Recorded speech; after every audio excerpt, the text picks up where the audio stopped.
إذا اليوم تشرفت بالحضور بمعية السيد رئيس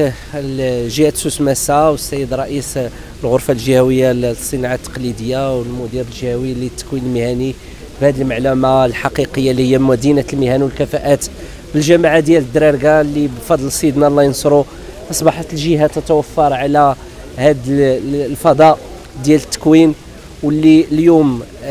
الجهة مشكورة مع الوزارة دايرين واحد الشراكة مع التكوين المهني من أجل توفير تكوين لفائدة الصناع التقليديين في تطوير المهارات ديالهم، في تطوير يعني الأسلوب والأداء. اليوم هذا الشيء ديال الصناعات كيتطور، خاصة ما يتعلق بالسيارات، ما يتعلق يعني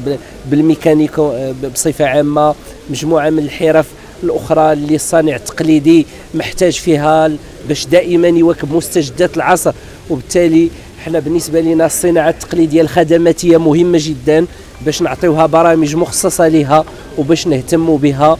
وهذا الشراكة المثمرة اللي اليوم في النسخة الثانية ديالها وفرت لنا بالنسخة الأولى والثانية تكوين لأزيد من 500 مستفيدة ومستفيد، اللي اليوم بالنسبة لنا ربح ومكسب كبير لأنهم كيطوروا المهارات ديالهم. سعيد جدا أننا شفنا نساء اللي تكونوا في صناعة الحلويات